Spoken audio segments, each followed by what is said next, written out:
മലബാറിലെ +1 സീറ്റ് പ്രതിസന്ധിയിൽ മന്ത്രി പറയുന്ന കണക്കുകൾ ശരിയാണോ? മന്ത്രി പറയും പോലെ സപ്ലിമെന്ററി അലോട്ട്മെന്റിൽ പരിഹരിക്കുമോ എല്ലാം?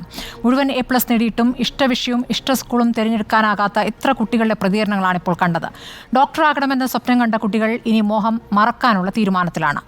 തെക്ക് വെറുതെ സീറ്റുകൾ കിടക്കുമ്പോൾ വടക്ക് കുട്ടികൾ നെട്ടോട്ടമോടുന്നത് വെറുതെയാണോ? KSUവിനും MSFനും മാത്രമല്ല SFIക്കും ബോധ്യമാകാത്ത കണക്കുകളാണോ മന്ത്രി നിരത്തുന്നത്? കണക്ക് തെറ്റിയോ മന്ത്രി?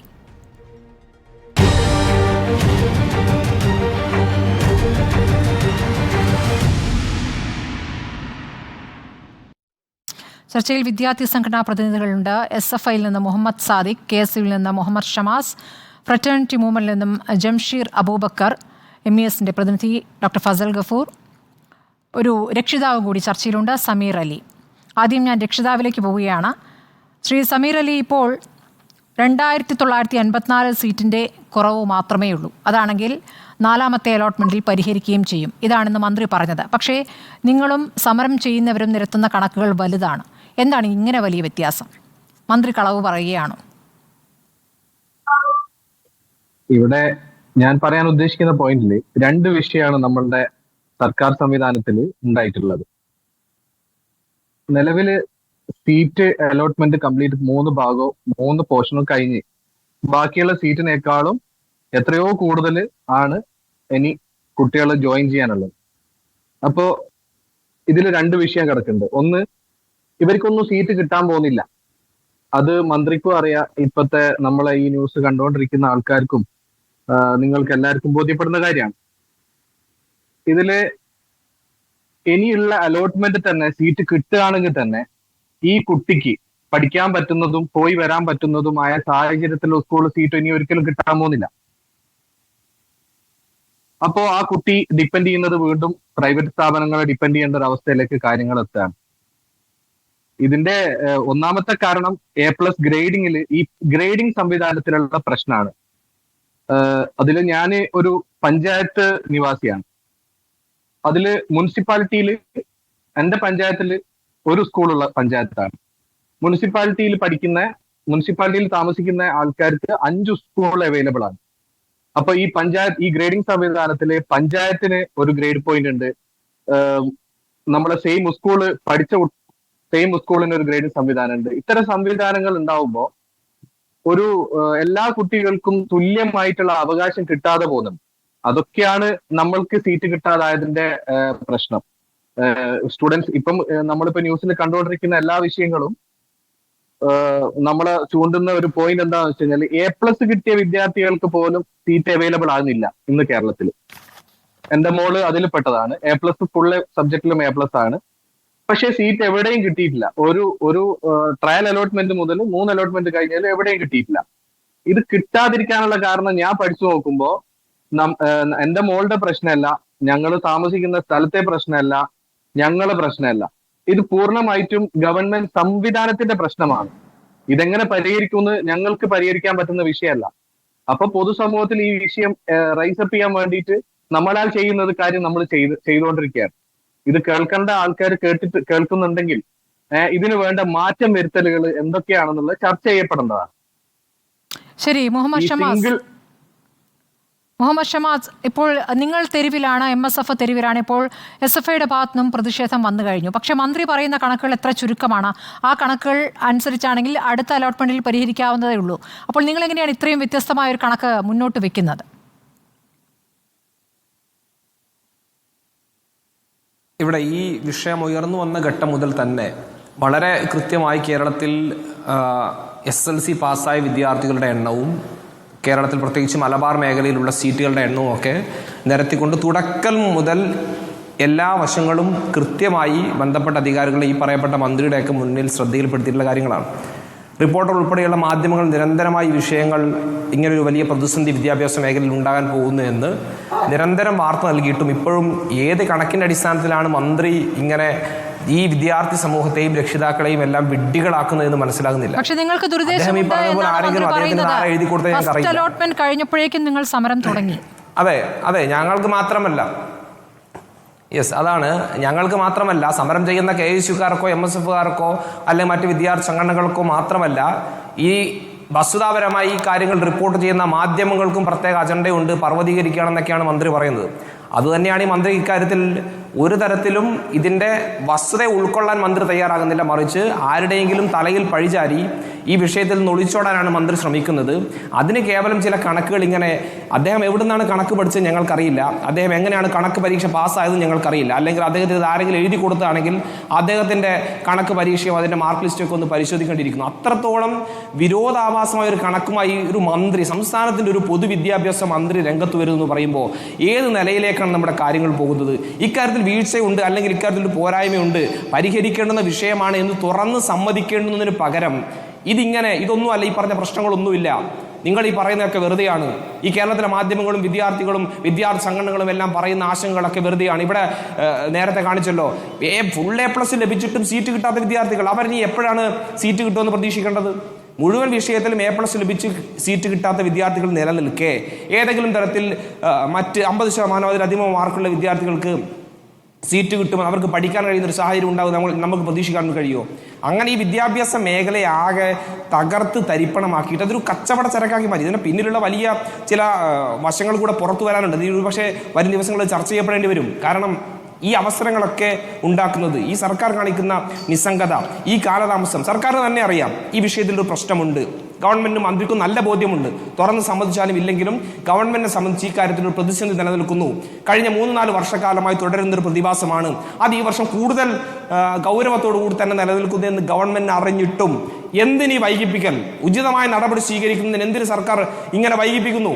ഇങ്ങനെ വിദ്യാർത്ഥികളെയും രക്ഷിതാക്കളെയും എല്ലാം മാനസികമായി തളർത്തുന്ന രീതിയിലേക്ക്, അവരെ പിറകോട്ടടിപ്പിക്കുന്ന രീതിയിലേക്ക്, അവരുടെ മനോവീര്യം തകർക്കുന്ന രീതിയിലേക്ക് എന്തിനീ സർക്കാർ മുന്നോട്ട് പോകുന്നു? ഇതിന്റെ പിന്നിൽ ഏതെങ്കിലും തരത്തിലുള്ള ഗൂഢലക്ഷ്യം സർക്കാരിനെ സംബന്ധിച്ചുണ്ടോ? ഇവിടെ നമുക്ക് വളരെ വ്യക്തമായി മനസ്സിലാകുന്ന ചില വസ്തുതകൾ കൂടി ഉണ്ട്. അതിന്റെ വിശദാംശങ്ങൾ കൂടി ഞങ്ങൾ ശേഖരിച്ചു വരികയാണ്. കേരളത്തിലെ പ്രത്യേകിച്ച് മലബാർ മേഖലയിലെ സ്കൂളുകൾ, മാനേജ്മെന്റ് സ്കൂളുകൾ ഉൾപ്പെടെ, എയ്ഡഡ് സ്കൂളുകൾ ഉൾപ്പെടെ വളരെ കൃത്യമായി വിദ്യാഭ്യാസ കച്ചവടം നടക്കുന്നു. ഈ സീറ്റ് ക്ഷാമത്തിന്റെ മറവിൽ ഈ പറഞ്ഞ ഫുൾ A+ കിട്ടിയിട്ടും 9A+ കിട്ടിയിട്ടും 8A+ കിട്ടിയിട്ടും സീറ്റ് ലഭിക്കാത്ത വിദ്യാർത്ഥികൾ ലക്ഷക്കണക്കിന് രൂപ കൊടുത്ത് മാനേജ്മെന്റ് സീറ്റുകൾ ലേലം വിളിച്ച് വാങ്ങിടുന്ന ഗതികേടിലേക്ക് എത്തിയിരിക്കുന്നു. ആ വിദ്യാർത്ഥികളുടെയും രക്ഷിതാക്കളുടെയും ആശങ്ക ഇവിടുത്തെ ചില സ്വകാര്യ മാനേജ്മെന്റുകൾ ഉൾപ്പെടെ, എയ്ഡഡ് മാനേജ്മെന്റുകൾ ഉൾപ്പെടെ മുതലെടുക്കുന്ന രീതിയിലേക്ക് സർക്കാർ വഴിയൊരുക്കുകയാണ്. സമാനമായ രീതിയിൽ തന്നെ അൺഎയ്ഡഡ് മേഖലയിലെ വിദ്യാഭ്യാസ കച്ചവടത്തിന്, +1 സീറ്റിന്റെ മറവിലുള്ള കച്ചവടത്തിന് സർക്കാർ ഒത്താശ ചെയ്യുന്നുണ്ടോ എന്ന് മനസ്സിലാകാത്തത്. SFI പ്രതിനിധി മുഹമ്മദ് സാദിഖിലേക്ക്. മുഹമ്മദ് സാദിഖ്, ഇപ്പോൾ KSU MSF ഉന്നയിക്കുന്ന അതേ ആരോപണം SFIക്കുമുണ്ടോ? നിങ്ങളും മന്ത്രിക്ക് കത്ത് നൽകിയിരിക്കുകയാണ്, ഈ വിഷയത്തിൽ പ്രതിഷേധമുണ്ട്. വടക്കൻ മലബാറിന്റെ കാര്യത്തിൽ സീറ്റ് ക്ഷാമം എന്നുള്ളൊരു യാഥാർത്ഥ്യമാണ്. അപ്പോൾ കുട്ടികളുടെ അടക്കം പ്രതികരണങ്ങൾ ഇപ്പോൾ നമ്മുടെ ചർച്ചയിൽ രക്ഷിതാവുമുണ്ടല്ലോ. അപ്പോൾ ആ യാഥാർത്ഥ്യം നിങ്ങൾ മനസ്സിലാക്കുന്നു. പക്ഷേ MSFന്റെയും KSUവിന്റെയും അതേ പരാതിയാണോ നിങ്ങൾക്കുള്ളത്?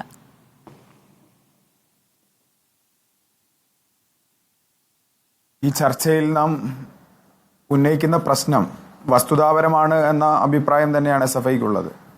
എന്നുവെച്ചാൽ SSLC പരീക്ഷയിൽ വിജയികളായ മുഴുവൻ വിദ്യാർത്ഥികൾക്കും പഠിക്കാൻ ആവശ്യമായ +1 സീറ്റുകൾ മലബാർ മേഖലയിൽ നിലവിൽ ലഭ്യമല്ല എന്നുള്ളത് വസ്തുതയാണ്. ആ വസ്തുതയോട് SFI യോജിക്കുന്നുണ്ട്. ഈ പ്രശ്നം പരിഹരിക്കണമെന്ന് ഞങ്ങൾ നിരന്തരമായി ആവശ്യപ്പെടുന്നുണ്ട്. അത് പരിഹരിക്കാൻ ആവശ്യമായ ശ്രമങ്ങൾ കേരളത്തിലെ ഗവൺമെൻറ് നടത്തിക്കൊണ്ടിരിക്കുന്നു എന്ന് ഞങ്ങൾ മനസ്സിലാക്കുന്നു. ഭാവിയിൽ കൂടുതൽ ഉചിതമായ നിലയിൽ ഈ പ്രശ്നം പരിഹരിക്കാൻ ഗവൺമെൻറ് ഇടപെടുമെന്ന് ഞങ്ങൾ പ്രതീക്ഷിക്കുന്നു.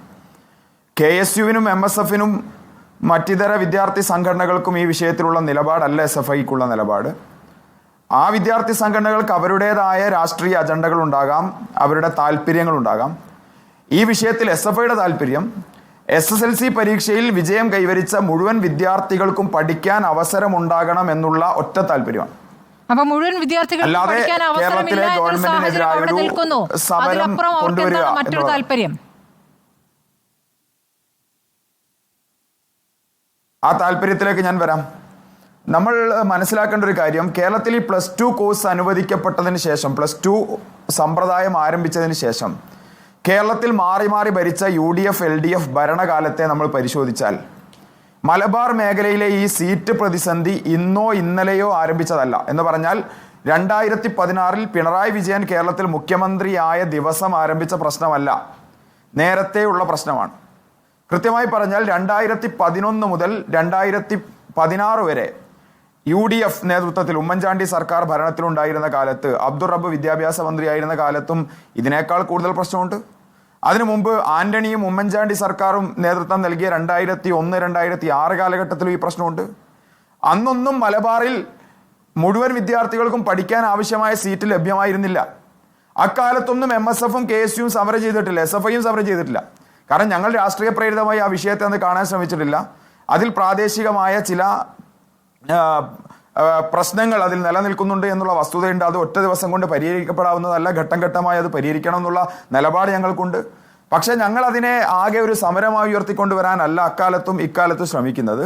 മലബാർ മേഖലയിലെ ഈ സീറ്റിന്റെ പ്രശ്നം അത് ഘട്ടം ഘട്ടമായി പരിഹരിക്കപ്പെടണം എന്നുള്ള നിലപാട് അന്നും ഞങ്ങൾക്കുണ്ട്. പക്ഷെ അന്ന് UDFന്റെ കാലത്ത് സമരം നടത്താത്തവർ ഇന്ന് സമരം നടത്തുന്നതോടുകൂടി അവർ LDF സർക്കാരിനെതിരായ ഒരു രാഷ്ട്രീയ പ്രേരിതമായ ഒരു കോലാഹലം സൃഷ്ടിക്കുക എന്നുള്ളതിനപ്പുറത്ത് ഈ വിഷയം വസ്തുതാപരമായി ചർച്ച ചെയ്യുന്നില്ല.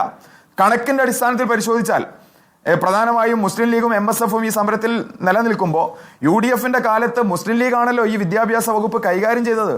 അക്കാലഘട്ടത്തിലും സീറ്റ് കുറവുണ്ടായിരുന്നില്ലേ? 10,000-കണക്കിന് വിദ്യാർത്ഥികൾ അന്നും അവസരം കിട്ടാതെ പുറത്തിരുന്നു.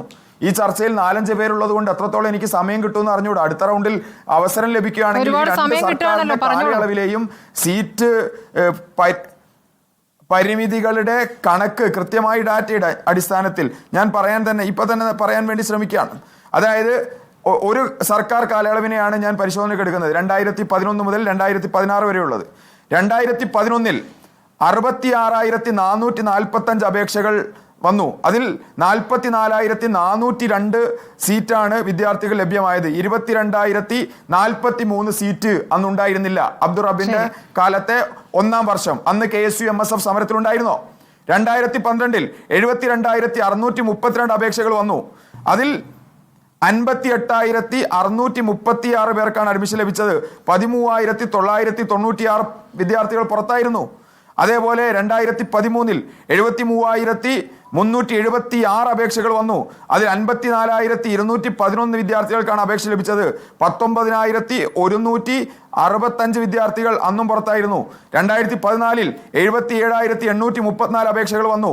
61,482 പേർക്ക് അഡ്മിഷൻ ലഭിച്ചു. അതിൽ 16,352 പേർ പുറത്തായിരുന്നു. 22,350 പേർക്ക് സീറ്റ് ലഭിച്ചില്ല. ശരിയാണ്, കണക്കുകൾ ഇപ്പോൾ കൂടുതലായിട്ടുണ്ട്. ഞാൻ ഡോക്ടർ ഫസൽ ഗഫൂറിലേക്ക് പോകുന്നു. ഡോക്ടർ ഫസൽ ഗഫൂർ, ഇപ്പോൾ ഈ +1 സീറ്റിന്റെ കാര്യത്തിൽ മലബാറിലെ സ്മൃതി സമയം തരാന്ന് പറഞ്ഞല്ലോ, ഞാൻ ഈ കണക്ക് പറഞ്ഞ് പൂർത്തീകരിക്കട്ടെ. പൂർത്തിയാക്കും, വേഗം പൂർത്തിയാക്കും. ഞാൻ കണക്ക് എനിക്ക് ഇഷ്ടം പോലെ സമയമുണ്ടെന്ന് പറഞ്ഞുകൊണ്ടാണ് ഞാൻ കണക്ക് പറയാൻ തുടങ്ങിയത്. കണക്ക് മാത്രമല്ല, കാര്യം വേറെ പറയാനുണ്ട്. അല്ല, കണക്ക് കാര്യം എല്ലാവരും കൂടെ പറഞ്ഞിട്ട് പറയാം. ഇങ്ങനെ ഒരുമിച്ച് എല്ലാ കാര്യങ്ങളും പറയരുത്. എല്ലാവരും പറയാനാണ് ഇരിക്കുന്നത്. നമുക്ക് അടുത്ത ഊഴത്തിൽ പറയാം. കണക്ക് പറഞ്ഞു വേഗം തീർത്തോളൂ. ഇവർ ഈ കൊടിയും വടിയും എടുത്ത് ഇറങ്ങുന്നതിന്റെ ഉദ്ദേശം എന്താണെന്ന് കൃത്യമായി ബോധ്യം ഉണ്ടാവണം. എന്തിനാണ് ഈ സമീപ ദിവസങ്ങളിൽ നീറ്റിന്റെയും നെറ്റിന്റെയും പ്രശ്നം ഉണ്ടായല്ലോ? കേന്ദ്ര സർക്കാരിനെതിരെ കൊടിയും വടിയുമായി ഇറങ്ങിയവർ പ്രശ്നമുണ്ടാക്കുമ്പോൾ നിങ്ങൾ എങ്ങനെയാണ് ഇത് പരിഹരിക്കാൻ പോകുന്നതെന്ന് കൂടെ പറയണം. ഞങ്ങൾക്ക് ഈ സർക്കാരിൽ പ്രതീക്ഷ ഉണ്ടെന്നേ. ഞങ്ങൾക്ക് ആ പ്രതീക്ഷ നഷ്ടപ്പെടുന്ന ഘട്ടത്തിൽ ഞങ്ങൾ സമരത്തിലേക്ക് ഇറങ്ങുമെന്ന് SFI പ്രഖ്യാപിച്ചല്ലോ. അത് ആദ്യ അലോട്ട്മെന്റ് വന്നപ്പോഴും 2-ാം അലോട്ട്മെന്റ് വന്നപ്പോഴും അലോട്ട്മെന്റ് പ്രക്രിയ പൂർത്തീകരിച്ച് ഈ പറയുന്ന വിദ്യാർത്ഥികൾ പെരുവഴിയിലാകുന്ന ഘട്ടം വരുമ്പോൾ അല്ലാതെ സമരം മുൻകൂട്ടി അങ്ങ് പ്രഖ്യാപിക്കുകയാണ് ഇവര്. ശരി, ഡോക്ടർ ഫസൽ ഗഫൂർ, ഇപ്പോൾ 32,000 കുട്ടികൾ പുറത്തെന്നൊരു യാഥാർത്ഥ്യം അവിടെ നിൽക്കുന്നു. ഒരു രക്ഷിതാവ് ഇപ്പോൾ പ്രതികരിക്കുന്ന കണ്ടല്ലോ. നേരത്തെ കുട്ടികളുടെ കരച്ചിലും പ്രതികരണവും നമ്മൾ കണ്ടതാണ്. അപ്പോൾ സീറ്റ് ഇല്ല എന്നൊരു യാഥാർത്ഥ്യം അവിടെയുണ്ട്. ഇത് ഈ തവണ ഈ പിണറായി സർക്കാരിന്റെ കാലത്ത് മാത്രം സംഭവിക്കുന്ന ഒരു കാര്യം എന്ന മട്ടിൽ അവതരിപ്പിക്കുന്നതും ശരിയല്ല. നേരത്തെയുള്ള കണക്കുകളാണ് ഇപ്പോൾ SFIയുടെ പ്രതിനിധി ചൂണ്ടിക്കാണിച്ചത്. കണക്കുകൾ അങ്ങോട്ടും ഇങ്ങോട്ടും ഇത്തിരി കണക്കിൽ വ്യത്യാസം ഉണ്ടാകുമായിരിക്കും, പക്ഷെ കണക്കുകളുണ്ട്. അപ്പോൾ എന്തുകൊണ്ടാണ് മലബാറിൽ മാത്രം ഇങ്ങനെ?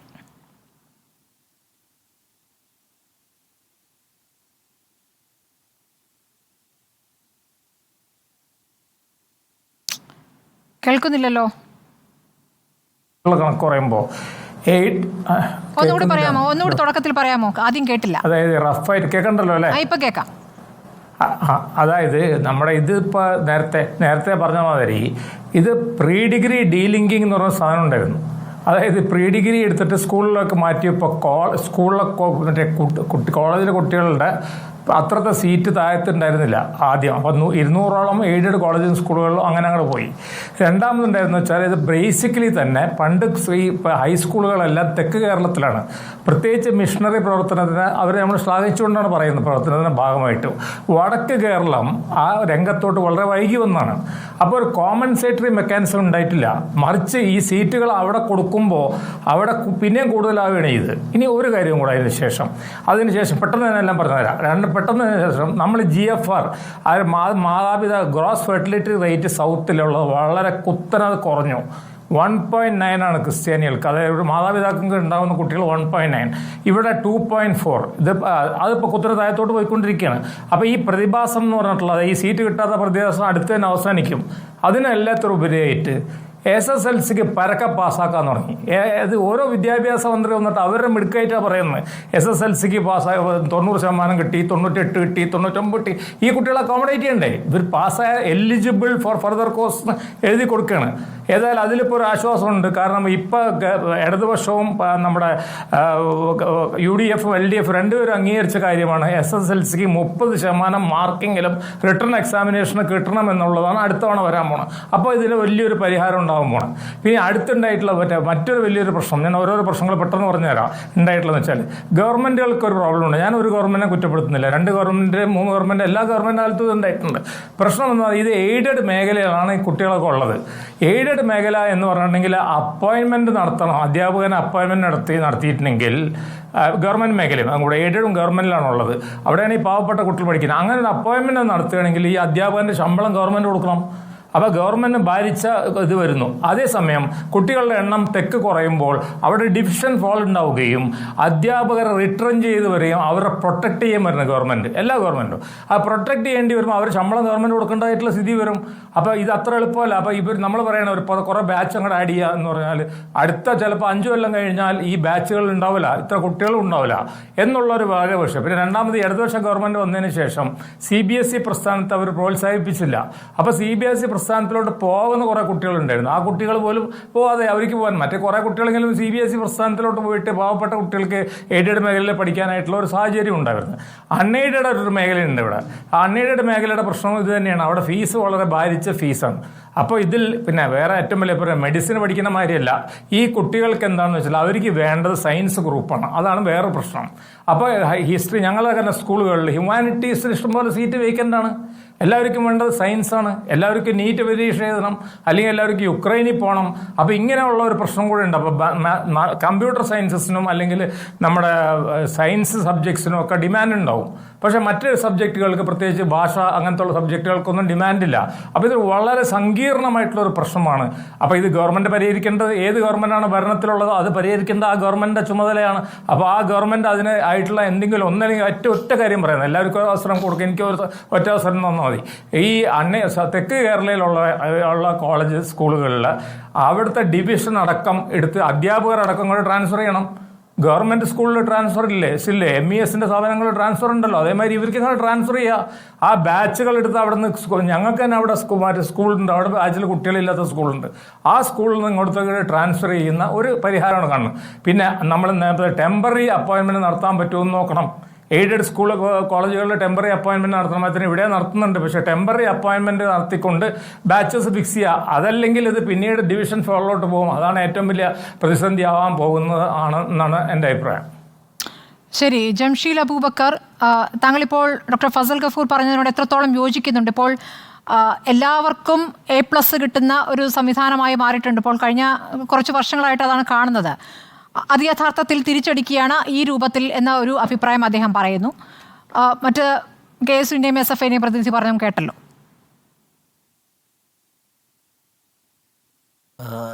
നമ്മളിതിൽ SFIൻ്റെയും അതുപോലെ KSUവിൻ്റെയും പ്രതിനിധി പറഞ്ഞു കേട്ടു, അതുപോലെ ഡോക്ടർ ഫസൽ ഗഫൂറിൻ്റെ അഭിപ്രായം കേട്ടു. ഇതിൽ വിദ്യാഭ്യാസത്തിൻ്റെ ക്വാളിറ്റിയുമായി ബന്ധപ്പെട്ട ചർച്ചയാണെങ്കിൽ നമുക്കത് വേറെ തന്നെ ചർച്ച ചെയ്യാവുന്ന വിഷയമാണ്. അത് സവിശേഷമായിട്ടും ഇപ്പം മന്ത്രി പറഞ്ഞ പ്രസ്താവനയുമായി ബന്ധപ്പെട്ടാണ് ഈ വിഷയത്തിൽ നമ്മളിപ്പോൾ ചർച്ച നടത്തുന്നതെന്നുള്ളത് അതിൽ ഫോക്കസ് ചെയ്യാൻ സത്യത്തിൽ ബഹുമാനപ്പെട്ട സാഹചര്യം കൂടിയാണ്. തീർച്ചയായിട്ടും ഞാൻ അതിലേക്ക് വരാം. ഇവിടെ ബഹുമാനപ്പെട്ട മന്ത്രിയെ ഞാൻ സത്യത്തിൽ അഭിനന്ദിക്കാൻ വേണ്ടി ഈ സന്ദർഭം ഉപയോഗിക്കുകയാണ്. കാരണം ഈ വിഷയം തുടങ്ങിയത് അന്നു മുതൽ, അദ്ദേഹം അധികാരത്തിലേറിയത് മുതൽ അദ്ദേഹം മലപ്പുറത്തെയും മലബാറിലെയും വിദ്യാഭ്യാസ വിഷയങ്ങളുമായി ബന്ധപ്പെട്ട ചർച്ചകളിലൊക്കെ തുടക്കത്തിൽ പറയാറുള്ളത് ഇങ്ങനെ ഒരു പ്രശ്നം തന്നെ ഇല്ല. ഈ വർഷം തന്നെ നോക്കൂ, സ്മൃതി നിങ്ങളുടെ ചാനൽ തന്നെ റിപ്പോർട്ട് ചെയ്തിട്ടുണ്ട്, മലപ്പുറത്ത് സീറ്റിന്റെ കുറവില്ല എന്ന് പറഞ്ഞ മന്ത്രി ഇന്ന് രാവിലെ പത്രസമ്മേളനം വിളിച്ചിട്ട് 2984 സീറ്റിന്റെ കുറവുണ്ട് എന്തെങ്കിലും പറഞ്ഞല്ലോ. അപ്പോൾ 2984 സീറ്റിന്റെ കുറവുണ്ട് എന്തെങ്കിലും മന്ത്രിയെ കൊണ്ട് അംഗീകരിപ്പിക്കാൻ ഇവിടുത്തെ ഫ്രട്ടേണ്ടി മൂവ്മെന്റിനെ പോലെയുള്ള വിദ്യാർത്ഥി സംഘടന സമരം കൊണ്ട് സാധിച്ചു എന്നതിൽ അത് അംഗീകരിക്കാൻ അദ്ദേഹം അഭിനന്ദിക്കാൻ ഞാൻ ഈ സന്ദർഭം ഉപയോഗപ്പെടുത്തുകയാണ്. അല്ല, അദ്ദേഹം അതിൽ പറയുന്ന കണക്കിന്റെ ഒരു പ്രശ്നം, അതിൽ അദ്ദേഹം പറയുന്ന ഒരു കണക്ക്, അദ്ദേഹം പറഞ്ഞൊരു വിഷയം, എന്തുകൊണ്ടാണ് ഫസ്റ്റ് അലോട്ട്മെന്റ് വരുന്നതിന് മുമ്പ് തന്നെ നിങ്ങൾ സമരം ചെയ്യുന്നത്, അതിന് പിന്നിൽ ഗൂഢാലോചന ഉണ്ട് എന്നാണ്. സ്മൃതി, ഇതിൽ 10 രൂപയുടെ ഒരു കോർട്ട് ഫീസ് സ്റ്റാമ്പ് കൊടുത്ത് 50 പൈസയുടെ A4-ൽ എത്ര സീറ്റ് മലപ്പുറത്തും മലബാറിലും ഒക്കെ പഠിക്കാൻ അവസരമുണ്ട്, എത്ര കുട്ടികൾ അപേക്ഷ കൊടുത്തിട്ടുണ്ട് എന്ന് കൊടുത്താൽ, എന്ന് ഒരു എഴുതി ഒരു നീലമശിപ്പായനെ കൊണ്ട് എഴുതി കൊടുത്താൽ ആർക്കും കിട്ടുന്ന ഡാറ്റയാണ്. എന്ന് പറഞ്ഞാൽ 82,446. ഇത് 10ാം തരം പാസ്സായ കുട്ടികളുടെ കണക്കല്ല. ഞാനൊരു കേസ് സ്റ്റഡിക്ക് മലപ്പുറം എടുത്താണ് പറയുന്ന കാര്യം. ഇതിന് ഏറ്റവും വലിയ കെടുതി അനുഭവിക്കുന്ന ഒരു ജില്ല മലപ്പുറം ആയതും അതിൻ്റെ കേസ് സ്റ്റഡി പറയാൻ. 82,446 കുട്ടികൾ പാസ്സായവരല്ല, +1 അവരുടെ ഫസ്റ്റ് ചോയ്സായി തിരഞ്ഞെടുത്ത് അതിന് അപേക്ഷിച്ച കുട്ടികളാണ്. മലപ്പുറത്ത് മന്ത്രി പറഞ്ഞ എല്ലാ കണക്കും, അഥവാ merit seat, sports quota, community quota, MRS കോട്ട, മാനേജ്മെന്റ് എല്ലാം കൂടി കൂട്ടി പരിഗണിച്ചാലും 60,220 സീറ്റ് മാത്രമേ മലപ്പുറത്തുള്ളൂ. ഉദാഹരണത്തിന് ഒരു കേസ് സ്റ്റഡിക്ക് വേണ്ടി പറയും, അപ്പോഴും 22,226 സീറ്റിന്റെ കുറവുണ്ട്. ഇത് ഒരു 10 രൂപയുടെ കോർട്ട് ഫീസ് സ്റ്റാമ്പിൽ വിവരാവകാശ നിയമപ്രകാരം ആർക്കും കിട്ടുന്ന ഡാറ്റയായിട്ട് നിലനിൽക്കുമ്പോൾ പിന്നെ മന്ത്രി പറയാണ് ഒന്നാമത്തെ അലോട്ട്മെന്റ് വരുന്നതിന് മുമ്പ് നിങ്ങൾ എന്തിനാ സമരത്തിന് എന്ന്. എന്തൊരു വിഡ്ഢിത്തമാണ് ബഹുമാനപ്പെട്ട മന്ത്രി ഇതുമായി ബന്ധപ്പെട്ട് ഉന്നയിക്കുന്നത്. ഈ ഡാറ്റ എല്ലാവരുടെ മുമ്പിലും അവൈലബിൾ ആയിരിക്കെ ആളുകൾക്ക് സ്വാഭാവികമായിട്ടും ഇവിടെ അഡ്മിഷൻ നടക്കാൻ പോവുകയാണ്, സീറ്റിന്റെ പ്രതിസന്ധി ഉണ്ട് എന്ന് ആളുടെ മുമ്പിൽ ഒരു പ്രശ്നവും ഒരു ഡാറ്റയും ഉണ്ടാകുമ്പോൾ സ്വാഭാവികമായിട്ടും നമ്മളെന്താ പറയാ, അലോട്ട്മെന്റ് സർക്കാരിന്റെ കാലത്ത് മാത്രമല്ല, നേരത്തെ UDF ഭരിക്കുന്ന കാലത്തിലുമുണ്ട്, ലീഗ് വിദ്യാഭ്യാസ വകുപ്പ് കൈകാര്യം ചെയ്യുന്ന ഘട്ടത്തിലുമുണ്ട് എന്നുള്ളതാണ് SFI ചൂണ്ടിക്കാണിക്കുന്നത്. കണക്കുണ്ടല്ലോ, സത്യമാണല്ലോ അത്. തീർച്ചയായിട്ടും 1998 നായനാർ ഗവൺമെന്റ് കാലഘട്ടത്തിൽ PJ ജോസഫ് വിദ്യാഭ്യാസ വകുപ്പ് കൈകാര്യം ചെയ്യുമ്പോഴാണ് +2 എന്ന സംവിധാനം ആരംഭിക്കുന്നത്. അന്നു മുതൽ ഇന്ന് വരെ 2024 വരെ 6 ഗവൺമെന്റുകൾ കേരളം ഭരിച്ചിട്ടുണ്ട്. അതിൽ 4 ഗവൺമെന്റും ഇടതുപക്ഷ ജനാധിപത്യ മുന്നണിയുടെ ഗവൺമെന്റാണ്. 2 ഗവൺമെന്റ് വലതുപക്ഷ ജനാധിപത്യ മുന്നണി അല്ലെങ്കിൽ ഐക്യ ജനാധിപത്യ മുന്നണിയുടെ ഗവൺമെന്റാണ്. അതിൽ 10 വർഷക്കാലം വിദ്യാഭ്യാസ വകുപ്പ് കൈകാര്യം ചെയ്ത് മലപ്പുറമാണ്. അതിൽ ഉത്തരം പറയേണ്ടതിൽ മലപ്പുറത്ത് നിന്നുള്ള മന്ത്രിമാരാണ്. അതിൽ ഉത്തരം പറയേണ്ടതിൽ MSFന്റെയും KSUവിന്റെ പ്രതിനിധികളാണ്. മലപ്പുറത്ത് അല്ലെങ്കിൽ കേരളത്തിൽ തന്നെ +2ന്റെ സീറ്റിന്റെ കാര്യത്തിൽ ഏറ്റവും കൂടുതൽ പ്രതിസന്ധി അനുഭവിക്കുന്ന ഒന്നാമത്തെ മണ്ഡലം, നിയമസഭാ മണ്ഡലത്തിന്റെ കണക്കെടുത്താൽ ഒന്നാമത്തെ മണ്ഡലം അത് നമുക്ക് മനസ്സിലാക്കാൻ കഴിയും. അത് തിരൂരങ്ങാടി മണ്ഡലം. എന്താ പറയുക, അബ്ദുറബ്ബ് വിദ്യാഭ്യാസ വകുപ്പ് കൈകാര്യം ചെയ്യുമ്പോൾ പ്രതിനിധാനം ചെയ്ത മണ്ഡലമാണ് 1ാം റാങ്കിലുള്ളത്. ഇത് വിവേചനത്തിന്റെ കാര്യത്തിൽ. 2ാമത്തെ റാങ്കിലുള്ള തിരൂരാണ്. ET ബഷീർ സാഹിബ് വിദ്യാഭ്യാസ വകുപ്പ് കൈകാര്യം ചെയ്യുമ്പോൾ അദ്ദേഹം പ്രതിനിധാനം ചെയ്ത തിരൂർ മണ്ഡലമാണ്. 3ാമത്തത് സാക്ഷാൽ PK കുഞ്ഞാലിക്കുട്ടി സാഹിബ് ക്യാബിനറ്റിൽ 2ാം റാങ്കൊക്കെ വിവിധങ്ങളായ കാലങ്ങളിൽ കൊണ്ടു നടന്നിട്ടുള്ള അദ്ദേഹം പ്രതിദാനം ചെയ്യുന്ന വേങ്ങര മണ്ഡലമാണ് 3ാം റാങ്കിൽ ഈ വിഷയത്തിലുള്ളത്. ഇതിന് മറുപടി പറയാൻ UDFന്റെ പ്രതിനിധികൾക്ക് അല്ലെങ്കിൽ KSUവിന്റെ പ്രതിനിധിക്ക് ബാധ്യതയുണ്ട്. ഇതൊരു ശരിയാണ്. എന്തുകൊണ്ടാണ് ഇടതുപക്ഷ ജനാധിപത്യ മുന്നണി കൂടുതലായിട്ട് വിമർശിക്കപ്പെടുന്നത് എന്ന ചോദ്യം പ്രസക്തമാണ്. കഴിഞ്ഞ 7 വർഷക്കാലത്തെ +1 അലോട്ട്മെന്റുമായി ബന്ധപ്പെട്ട മലബാറിലെ വിഷയം പരിശോധിക്കുമ്പോൾ ഞാൻ SFIന്റെ പ്രിയപ്പെട്ട സുഹൃത്ത് സാദിഖിനെ വെല്ലുവിളിക്കാൻ ആഗ്രഹിക്കുന്നു. ഒരു ബാച്ചെങ്കിലും പുതുതായിട്ട് പിണറായി വിജയൻ ഗവൺമെന്റ് കേരളത്തിൽ അധികാരത്തിൽ വന്നതിന് ശേഷം സ്ഥിരമായിട്ട് അനുവദിക്കാൻ നിങ്ങളുടെ ഗവൺമെന്റിന് കഴിഞ്ഞിട്ടുണ്ടോ?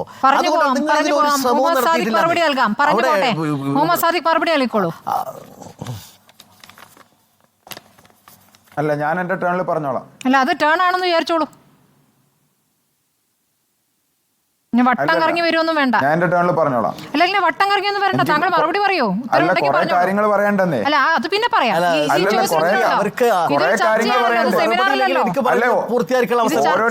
സെമിനാർ അല്ലല്ലോ. ഓരോരുത്തർ വെല്ലുവിളിക്കുമ്പോ അപ്പം മറുപടി അറിയാം. ചോദിച്ചും പറഞ്ഞും പോവാന്നേ. എന്താ എത്ര അസഹിഷ്ണുത? ഇത് എന്താ പറയണത്? ഈ 7 വർഷക്കാലത്തിനിടയിൽ അനുവദിച്ച സീറ്റുകളുടെയും കോഴ്സുകളുടെയും എത്രയുണ്ട്? പറഞ്ഞോളൂ, കണക്ക് പറഞ്ഞോളൂ. നിങ്ങൾ പറ, മലബാറിൽ അനുവദിച്ച ബാച്ചുകളുടെ എണ്ണം പറ. കണക്ക് ഞാൻ പറയാം. അല്ലെങ്കിൽ മലപ്പുറത്ത് അനുവദിച്ച പെർമനന്റ് അനുവദിച്ച ബാച്ചുകളുടെ എണ്ണം പറ. ഇല്ലെങ്കിൽ ഏത് സ്കൂളാണ് ഞാൻ പറയാന്നേ. അത് പറയുന്നതിന് ഇദ്ദേഹം പറഞ്ഞ മറ്റു പല കാര്യങ്ങൾക്ക് മറുപടി പറയാനുണ്ടെന്ന്. ജംഷീൽ, ഇതിന് മറുപടി പറയൂ. വാശി പിടിക്കില്ല, പറയാം. അല്ലല്ല, അതിന് ഒരു മറുപടിയും ഞാൻ നേരത്തെ പറഞ്ഞ SFI യുടെ കാര്യങ്ങളും പ്രതിനിധി വീണ്ടും ചോദിച്ചില്ല. ആവർത്തിച്ച് പറയേണ്ടതുമായ കാര്യങ്ങൾ ഒരുപാടുണ്ട്. താങ്കൾ ഇതൊന്ന് പറയൂ, ബാക്കി പിന്നെ പറയാന്നേ. അതിനൊക്കെ മറുപടി പറയാന്ന്. ഞാൻ സ്കൂളിലെ ലിസ്റ്റ് അയച്ചുതരാം. അവർക്ക് മറുപടി ഇല്ലെങ്കിൽ എനിക്ക് പറഞ്ഞു പൂർത്തീകരിക്കാനുള്ള ഒരു സമയം തരും. താങ്കൾക്ക് ആ കണക്കറിയില്ലെങ്കിൽ അത് വിടാം. ഫ്രറ്റേണിറ്റിയുടെ നേതാവ് വന്ന് എനിക്ക് കൃത്യമായ കണക്കറിയാം.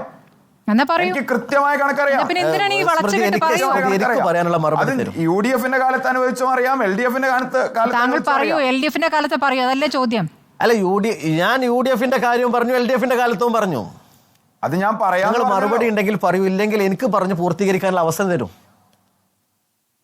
അല്ല, ഈ ചർച്ച അദ്ദേഹം പൂർത്തീകരിക്കട്ടെ. ഞാനൊന്ന് പറഞ്ഞോട്ടെ, അദ്ദേഹം ഒന്നും പറയുന്നില്ല, എനിക്ക് പറഞ്ഞൂടെ? വെറുതെ സമയം കളയണോ? നമ്മൾ സമയം കളയണോ? കാര്യം LDF അനുവദിച്ച ബാച്ചുകളുടെ എണ്ണം മാത്രമല്ല ഇവിടെ ചർച്ച. നിങ്ങൾ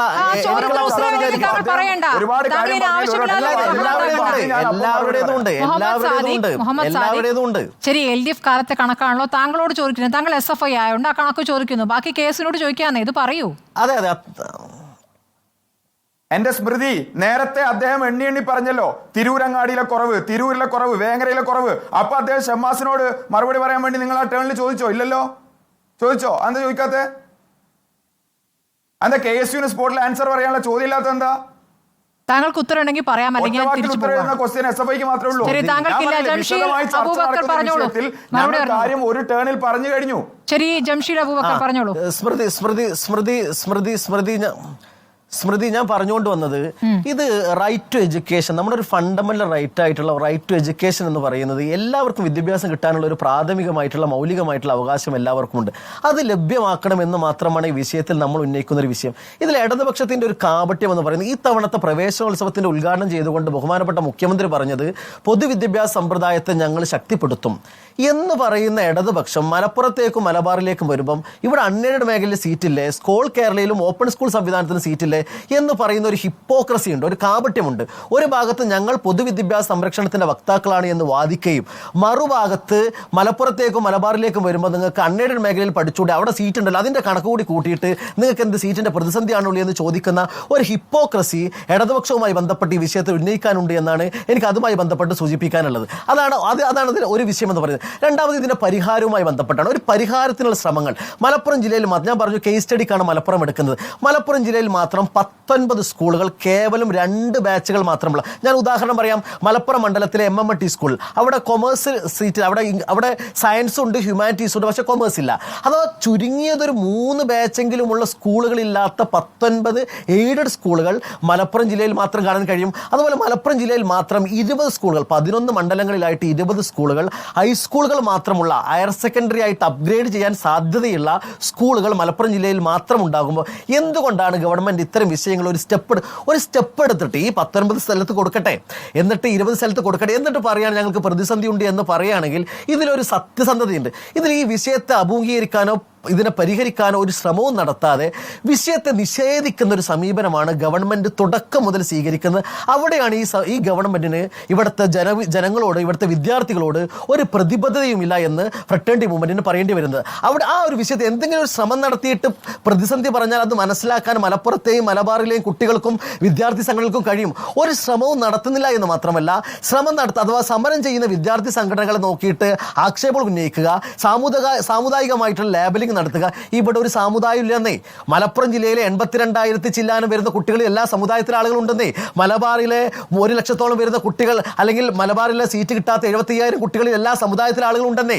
എല്ലാവരും പറയുന്നു അവർക്ക് വേണ്ട സീറ്റ് കൊടുക്കണം, പഠിക്കാൻ സീറ്റ് വേണമെന്ന് പറയുമ്പോൾ സമുദായത്തെ തിരിച്ച് നിങ്ങൾ മലപ്പുറം എന്ന വികാരം ഉണ്ടാക്കണ്ട എന്നൊക്കെ പറഞ്ഞ് ഇതിനെ സമീകരിക്കുന്ന, ഇതിനെ സമീപിക്കുന്ന രീതിയാണ് ഇടതുപക്ഷത്തിന്റെ ഭാഗത്തു നിന്നുള്ളത്. അതിന് പകരം സത്യസന്ധമായിട്ട് ഈ വിഷയത്തെ ഒന്ന്, ഞാൻ പറയുന്നു, കഴിഞ്ഞ LDF-ന്റെ പ്രകടന പത്രികയിൽ മലബാറിലെ പിന്നാക്കാവസ്ഥ പരിഹരിക്കാൻ വേണ്ടി സ്പെഷ്യൽ പാക്കേജ് നടപ്പിലാക്കുമെന്ന് അവർ പറഞ്ഞിട്ടുണ്ടല്ലോ. അതിന് ചുവട് പിടിച്ചിട്ടല്ലേ കാർത്തികേയൻ നായർ കമ്മീഷൻ അവർ കൊണ്ടുവന്ന്. ഇടതുപക്ഷം, ഞാൻ പറഞ്ഞു, ഇവിടെ പ്രശ്നമില്ലെങ്കിൽ മന്ത്രിയോട് ചോദിക്കുക, ഇവിടെ പ്രശ്നമില്ലെങ്കിൽ എന്തിനാണ് ജസ്റ്റിസ് വി കാർത്തികേയൻ നായർ കമ്മീഷനെ ഇവിടെ നിയോഗിച്ചത്? അതിന് റിപ്പോർട്ട് എന്താ വന്നത്? കഴിഞ്ഞ വർഷം പൊതുവിദ്യാഭ്യാസ ഡയറക്ടർ APM മുഹമ്മദ് അനീഷ് IAS-ന്റെ ഒരു റിപ്പോർട്ടുണ്ട്. ഈ റിപ്പോർട്ടുകൾ ഗവൺമെന്റിന് മുമ്പിലുണ്ട്. ഗവൺമെന്റ് നിയോഗിച്ച കമ്മീഷനല്ലേ കാർത്തികേയൻ നായർ കമ്മീഷൻ റിപ്പോർട്ട്. ആ കമ്മീഷൻ റിപ്പോർട്ട് 1.5 വർഷമായി കൃത്യമായിട്ട് പൂഴ്ത്തി വെക്കുന്ന ഒരു സർക്കാരാണ് കേരളത്തിലുള്ളത്. ഇത് പൂഴ്ത്തി വെച്ചുകൊണ്ട് ആ ഡാറ്റ പുറത്തുവിടാൻ എന്താ ഗവൺമെന്റിന് മടി? നിങ്ങൾക്ക് ഇവിടെ പ്രശ്നമില്ലെങ്കിൽ നിങ്ങൾ എന്തിനാണ് പഠിക്കാൻ സമിതിയെ നിയോഗിച്ചത്? ഇവിടെ സീറ്റിന്റെ പ്രശ്നമില്ലെങ്കിൽ എന്തിനാണ് സമിതിയെ നിയോഗിച്ചത്? അതിന്റെ കണക്കെടുപ്പ് നടത്തുന്നത്. ആ കണക്കെടുപ്പ് നടത്തുമ്പോൾ ഇത് യാഥാർത്ഥ്യമാണ്. APM മുഹമ്മദ് അനീഷ് IAS കണക്കും വി കാർത്തികൻ നായർ കമ്മീഷന്റെ കണക്കും ഒരുപോലെ വരുമ്പോൾ ഇത് പുറത്തുവിട്ടാൽ ഇതിൽ നടപടി സ്വീകരിക്കാൻ തങ്ങൾ ബാധ്യസ്ഥരാകുമെന്ന് ബോധ്യപ്പെട്ട ഒരു ഗവൺമെന്റ് ഈ വിഷയത്തെ ഇല്ലാതാക്കാൻ വേണ്ടിയിട്ട് ആ റിപ്പോർട്ടിനെ പൂഴ്ത്തി വെക്കുന്നു. അതിന് ഗവൺമെന്റ് പറയുന്ന ന്യായം എന്താ? ആ റിപ്പോർട്ട് പുറത്തുവിട്ടാൽ സാമുദായിക സന്തുലിതത്വം തകരുമെന്നാണ് പറയുന്നത്. അപ്പൊ പിന്നെ വേറെ കുറെ കണക്കിലെ കളികൾ പറയും. എന്നിട്ട് പറയുന്ന 6000 സീറ്റ് കഴിഞ്ഞ വർഷം ഒഴിഞ്ഞു കിടന്നു. ഞാൻ ആ കണക്ക് കൂടി പറഞ്ഞ് അവസാനിപ്പിക്കാം. കഴിഞ്ഞ വർഷം അഥവാ കേരളത്തിൽ കേരളയിൽ ഓപ്പൺ സ്കൂൾ സംവിധാനത്തിൽ അപേക്ഷിച്ച മൊത്തം കുട്ടികളുടെ കണക്കിൽ 81%, സ്മൃതി നിങ്ങൾ കേൾക്കണം, 81% മലബാറിൽ നിന്നാണ്. അതിലെ 41% കുട്ടികൾ മലപ്പുറം ജില്ലയിൽ നിന്ന് മാത്രമാണ്. 15,988 കുട്ടികൾ ഓപ്പൺ സ്കൂൾ സംവിധാനത്തിൽ അഥവാ ഇവിടുത്തെ സ്കൂൾ കേരളയിൽ രജിസ്റ്റർ ചെയ്ത് 6000 സീറ്റ് ഒഴിഞ്ഞു കിടക്കുകയാണെങ്കിൽ മലപ്പുറത്തെ കുട്ടികൾ വിഡ്ഢികളാണോ? 15,988 കുട്ടികൾ ഓപ്പൺ സംവിധാനത്തിൽ അപേക്ഷിക്കണോ? അപ്പൊ ഗവൺമെന്റ് പറഞ്ഞെന്താ, ഇവരൊക്കെ എഞ്ചിനീയറിംഗ് കോഴ്സ് എഞ്ചിനീയറിംഗിനും MBBS-നും കോച്ചിങ്ങിന് പോകാൻ വേണ്ടിയിട്ട് സൗകര്യത്തിന് വേണ്ടിയിട്ട് ഡിസ്റ്റന്റ് ആയിട്ട് പഠിക്കും. ഞങ്ങളെ കണക്ക് പരിശോധിച്ചു. 15,988 കുട്ടികൾ കഴിഞ്ഞ വർഷം മലപ്പുറം ജില്ലയിൽ നിന്ന് മാത്രം സ്കൂൾ കേരളയിൽ രജിസ്റ്റർ ചെയ്തപ്പോൾ 581 കുട്ടികൾ മാത്രമാണ് സയൻസ് എടുത്തത്. 581 കുട്ടികൾ മാത്രമാണ് സയൻസ് എടുത്തത്. എന്നിട്ട് കളവ് പറയുക, കണക്കിലെ കള്ളക്കണി പറയുക, എന്നിട്ട് ഈ വിഷയത്തെ അങ്ങ് ലഘൂകരിച്ച് കളയാം എന്നാണ് ഇടതുപക്ഷ ജനാധിപത്യ മുന്നണി വിചാരിച്ചത്. ഇതുകൊണ്ടൊന്നും മലപ്പുറത്തെ കുട്ടികൾ, മലബാറിലെ രക്ഷിതാക്കള് ഈ കാര്യത്തിലൊക്കെ വളരെ അവേഡാണ്. ആ വിഷയത്തിൽ ഞങ്ങളെ കണക്ക് പറഞ്ഞ് വഞ്ചിക്കാമെന്ന് ഗവൺമെന്റ് വിചാരിക്കേണ്ട എന്നാണ് അതുമായി ബന്ധപ്പെട്ടിരിക്കുന്നത്. ശരി, സമീർ അലി, നിങ്ങളിപ്പോൾ കുട്ടിയുടെ കാര്യത്തിൽ എന്താണ് ചെയ്യാൻ പോകുന്നത്? മുഴുവൻ A+ ആണെന്ന് നേരത്തെ പറഞ്ഞു. അപ്പോൾ കുട്ടി എന്താണ് പറയുന്നത്? ഏത് വിഷയം എടുക്കാനായിരുന്നു ആഗ്രഹിച്ചിരുന്നത്? ഏത് ഗ്രൂപ്പ് എടുക്കാനായിരുന്നു ആഗ്രഹിച്ചിരുന്നത്? ഈ ചർച്ച ഞാൻ കണ്ടുകൊണ്ടിരിക്കുമ്പോൾ അഡ്രസ് ചെയ്യപ്പെടേണ്ട ഒരു പ്രശ്നം ആരും ചർച്ച ചെയ്യുന്നതായിട്ട് കാണുന്നില്ല. അതായത് A+ സംവിധാനം, A+ തുടങ്ങുന്നത് 90 മുതൽ 100 വരെയാണ്. ആ 90 കിട്ടിയ കുട്ടിക്കും 100 കിട്ടിയ കുട്ടിക്കും ഒരേ പരിഗണന എന്ന രൂപത്തിൽ അഡ്മിഷനിൽ വരികയാണ്. അപ്പോ അത് A+ കിട്ടിയ കുട്ടികൾക്കെല്ലാം അഡ്മിഷൻ കിട്ടാത്തതിന്റെ പ്രശ്നം ഇവിടെ നിലനിൽക്കുന്നത്.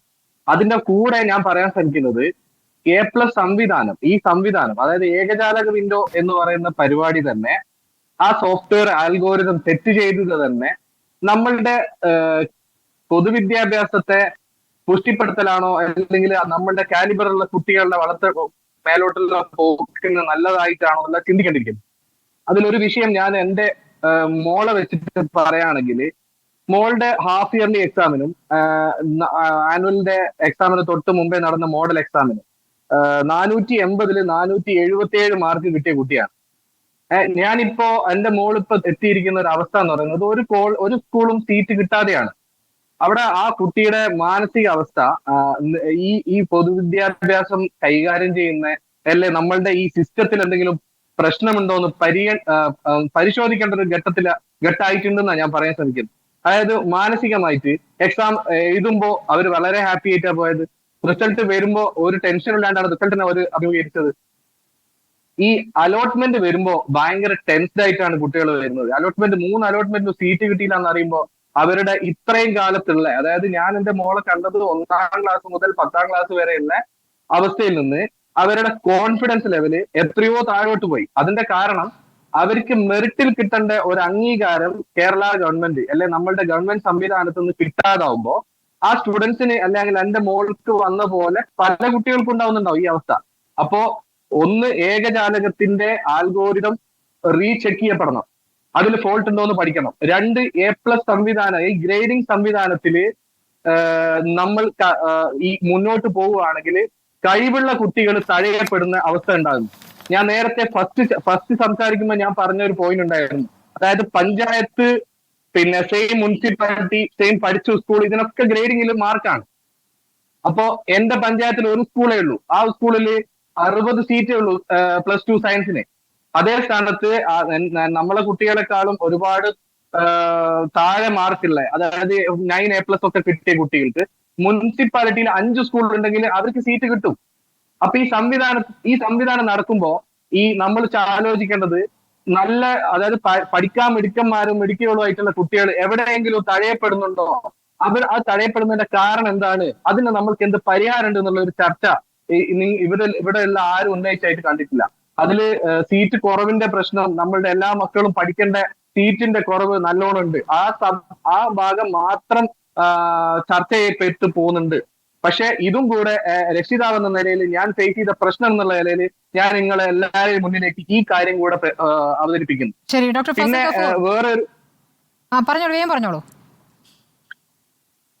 വേറൊരു ഇഷ്യൂ, അതായത് നമ്മളുടെ ഈ പൊതുവിദ്യാഭ്യാസം ഇപ്പം എത്തിയിരിക്കുന്ന അവസ്ഥ ഏതാണെന്ന് പറഞ്ഞു കഴിഞ്ഞാല്, ഇപ്പം എന്റെ മുന്നിൽ ഇപ്പം ഇന്നത്തെ മന്ത്രിയുടെ പ്രസ്താവന കാണുമ്പോഴും നമ്മളെ സമരമുഖങ്ങളും ഇപ്പത്തെ നിലവിലെ ഗവൺമെന്റ് നേരിടുന്ന കാണുമ്പോഴൊക്കെ ഒരു പ്രതീക്ഷയും നമുക്കില്ല. എന്താ ആകാൻ പോകുന്ന ഒരു പ്രതീക്ഷയില്ല. അപ്പൊ എന്താണ് ഒരു രക്ഷിതാവ് എന്നുള്ള നിലക്ക് നിങ്ങൾ ആലോചിക്കണം, ഞാൻ എന്ത് തീരുമാനം എടുക്കാം? മോൾ ഓരോ ദിവസവും ചോദിക്കുന്നത് 24-ാം തീയതി ക്ലാസ് തുടങ്ങുകയാണ്, എനിക്ക് അഡ്മിഷൻ കിട്ടൂല എന്നുള്ള ഉറപ്പല്ലേ? അപ്പൊ നമ്മൾ എന്താണ് അടുത്തതായിട്ട് ചെയ്യുക എന്ന് ചോദിക്കുമ്പോ ഒരു രക്ഷിതാവ് എന്നുള്ള നിലയ്ക്ക് എന്റെ ഓപ്ഷൻ നിയറസ്റ്റ് സ്ഥലത്തുള്ള അല്ലാത്ത പ്രൈവറ്റ് സ്കൂളിലേക്ക് പോവുക എന്നുള്ളതാണ്. അപ്പോ എവിടെയാണ് ഈ നമ്മളുടെ സംവിധാനത്തിലെ പിഴവെന്ന് നമ്മളെല്ലാവരും പരിശോധിക്കണം. അതായത് 477 ഹാഫ് ഇയർലിക്കും മോഡൽ എക്സാമിന് കിട്ടിയ കുട്ടി പ്രൈവറ്റിലേക്ക് നിർബന്ധിതമാകുകയാണ്, പോകേണ്ടി വരുന്ന ഒരു നിർബന്ധ ഘട്ടത്തിലെത്താണ്. ഇത് എന്തുകൊണ്ട് സംഭവിച്ചു എന്നുള്ളത് പഠിക്കണം. ഗുരുതരമായ സാഹചര്യം തന്നെയാണ്. ഡോക്ടർ ഫസൽ ഗഫൂർ, ഇപ്പോൾ സമീർ അലി ചൂണ്ടിക്കാണിച്ച വളരെ പ്രധാനപ്പെട്ട കാര്യങ്ങളാണ്. ഈ ഗ്രേഡിംഗ് സംവിധാനം അത് എത്രത്തോളം അശാസ്ത്രീയമാണ്?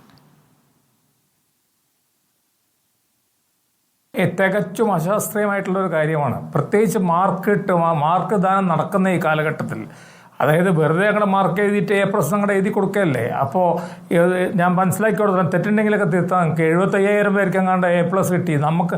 അപ്പോൾ എന്താ പ്രോബ്ലം എന്ന് വെച്ചാൽ 99, അത് നമ്മുടെ രക്ഷിതാവ് പറഞ്ഞത് തന്നെയാണ് പ്രശ്നം. 99 മാർക്സ് അല്ലെങ്കിൽ 100 മാർക്സ് ടു 90 മാർക്സ് എന്ന്. അപ്പോൾ അതിൻ്റെ ഇടയിൽ വ്യത്യാസമില്ലേ? അപ്പോൾ 100 മാർക്സ് കിട്ടിയ ഒരാളുണ്ടെന്ന് വിചാരിച്ചോ. അപ്പോൾ മാത്തമാറ്റിക്സ് 100, അത് വളരെ ബ്രില്യൻ്റ് ആയിട്ടുള്ളൊരു കുട്ടിയല്ലേ. 90 മാർക്ക് അവിടെ മാത്തമാറ്റിക്സ് വരുമ്പോൾ അത്ര ബ്രില്യൻ്റ് അല്ല.